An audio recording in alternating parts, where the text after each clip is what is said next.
What's up mga idol? Andito tayo ngayon Nice. sa Honda Guanzon, Pangasinan. Ang kauna-unahang big wings. Well, nandito sa ating harapan ang latest model na Honda CB60TR Matte Gunpowder Black Metallic. So meron tayong two colors ito na pwede mong pagpilian, color red at black. At ito po ay ang e-clutch version. Meron tayong electronic clutch system kung saan hindi ka nagagamit ng clutch. Ayan, pagka naka-activate na at tumatakbo ka na, itong e-clutch natin. So yan ang kagandahan nito. Perfecto sa mga beginner at sa mga lady rider na magkaroon ng gustong inline 4 600cc middleweight category na pang city ride. Perfect itong big bike natin na to. So guys, ano ba ang reason bakit magugustuhan mo itong model na to? Let's see, and tingnan natin lahat yan. Kaya samahan ninyo ako mga idols. Again, andito tayo sa Honda Big Wings, Calasiao, Pangasinan. Sa mga gusto pong maglabas at gustong bumili ng mga Honda Big Bikes, kumpleto po lahat sila dito ng mga model at any category man yan, adventure, sports, super sports at mga touring bike nila or classic gaya po ng cruiser na Rebel 500 at Rebel 1100. Ano pa hinihintay yung mga idols? Subukan niyo ang ating alagang boyet at siguradong may-assist natin kayo at matutulungan. Alright, mga idols, kung gusto niyo pong bumili nito ngayon, ang standard version ng CB60TR ay merong presyo na 524,000. Para naman sa ating e-clutch with electronic system, ang presyo naman ito SRP, 564,000. Para sa ating standard version, tatlong color yung pagpipilian natin. May green, black, at red. Para naman sa ating e-clutch, dalawang kulay lang, black at red. So yan po yung ating choices.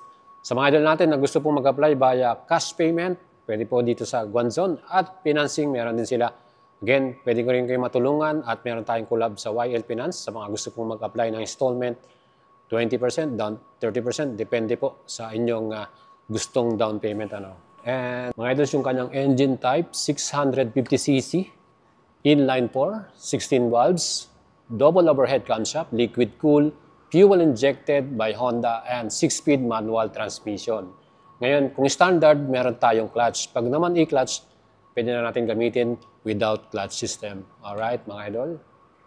Equip na rin to ng sleeper clutch para mas yan, napakalambot to. So, mas maganda yung, very smooth, no? Ayan, sleeper clutch. So guys, yun namang ating pinaka-suspension dito. Ayan, Showa brand. So, Japanese brand. Quality yan. Pagdating sa performance, handling, suspension, napaka-quality nito. And syempre, masasabi natin, ang ganda, no? Yan, ang taba niya, oh. Grabe, oh. And naman sa ating rear suspension, ayan, Showa brand din, preload adjustable, color black din yung kanyang spring, no? Ayan, malaki siya, no? And maganda magiging natin dito dahil para yung Showa brand, yung kanilang suspension, front and rear.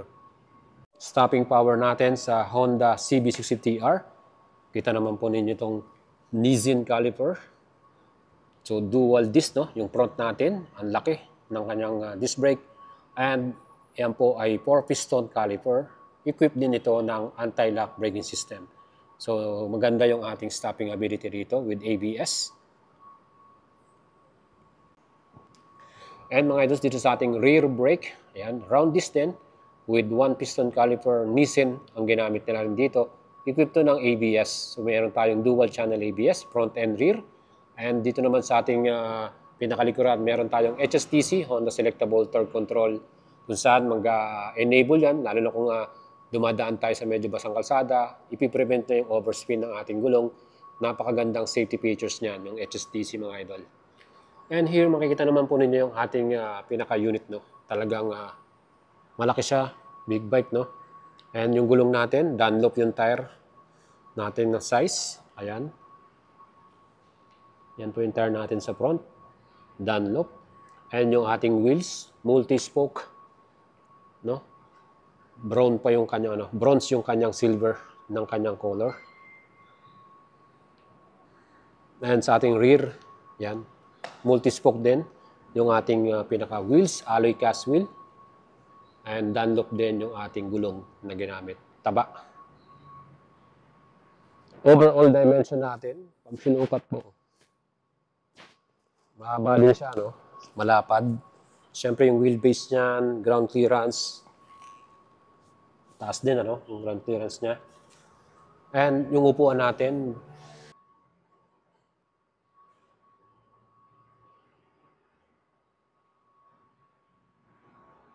two-piece yung seat natin, pwedeng matanggal to.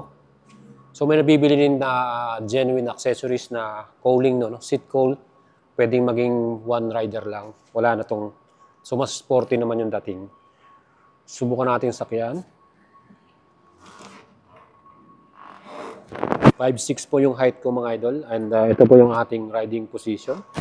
May konting tingkayad tayo, no? Pero manageable, kayang-kaya natin. And napakagaan lang niya, yung feeling mo na hindi siya mabigat, no? Kaya nga itong bike na to ay napakasikat sa mga beginners. Kung kayo po yung naghahanap ng bagong big bike and you want power, you want yung quality, ito yung babagay sa inyo. Honda CB650R. Hindi mo na kailangan mag-upgrade kasi 600cc na to, malakas na. So kung gusto mong mag-start ng isang big bike, perfect na to mga idol.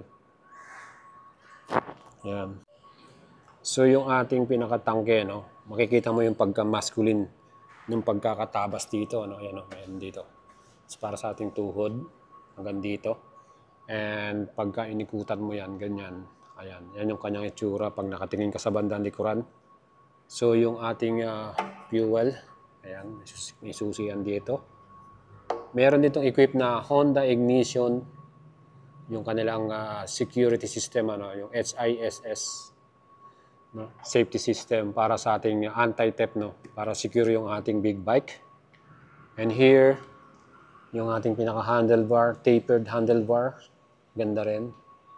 Tibay. Yung mga switches natin, yung pinaka-lever natin, hindi pa siya adjustable, ano? So, pwede natin itong palitan. And dito yung passing switch and headlight natin. So, pag ginanyan mo yan, headlight, ano na yan, high beam, low beam, di ba? So, dito naman sa kabila, andito yung sa HSTC, pwede mong turn on, turn off, yung ating switches, yung Google, madali siyang gamitin, ano?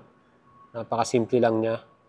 And here, yung ating busina, yung ating signal light, busina, yung pinaka-grip niya, okay din, malambot din sa kamay, meron pa tayong bar end. And here sa kanan naman, adjustable yung ating brake lever. So this is the brake lever sa front. And switch on and off ng ating engine. Hazard, ayan.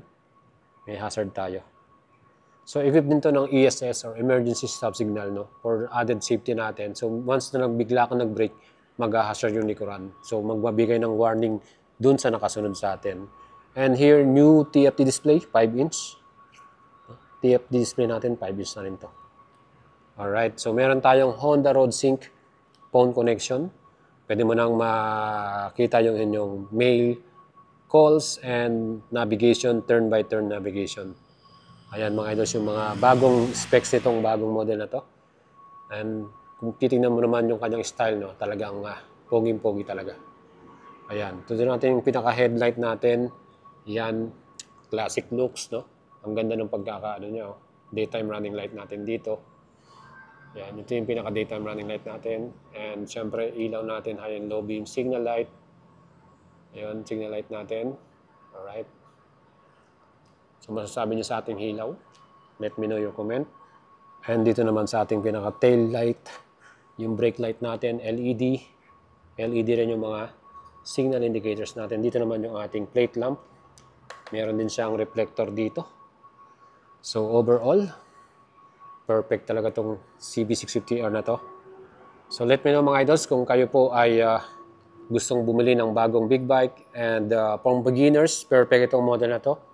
So, sa mga idol natin, yung mga nasa abroad, especially yung mga nasa onboard, mga seaman, pwede na po kayong bumili nito. Advice po natin lagi, kung kayo po ay bibili ng big bike, mas maganda i-advance nyo na about 2 months before bago kayo umuwi. Kasi para ma-process na natin yung inyong ORCR, pag uwi nyo, gas and go na yan. Meron ng dokumento, may plaka ka na, kumpleto na. Hindi ka na magmamadaling maglabas ng inyong unit. Siyempre, tutulungan natin kayo dyan sa ganyang process, no? Even kung gusto nyo pa-deliver sa bahay ninyo, pwedeng-pwede rin. Meron tayong legit hauler, no? And syempre mga idol, kung gusto naman nyo ng financing, pwede rin po kayo mag-apply sa atin via YL. Ayan mga idol. Ano pang masasabi ninyo? Kompleto na yan. Bagong CB650R 2024 model, E-clutch and standard, meron tayo niyan. Let's go mga idol. That's it mga idol, ang ating feature for today. Ang CB650R E-clutch and standard. Sa mga gusto pong maglabas, send message sa ating Facebook page, Boyet Salabarria, and we will assist and help you. Subukan nyo yung alagang Boyet natin. Plus mga idol, huwag nyo kalimutang i-subscribe ang ating channel. Hit the notification bell para lagi kayong updated in our next vlog. Kung mahilig kayo sa motorsiklo, saktong-sakto tong ating channel mga idol. Kita-kits ulit tayo in our next vlog. Ciao mga idol.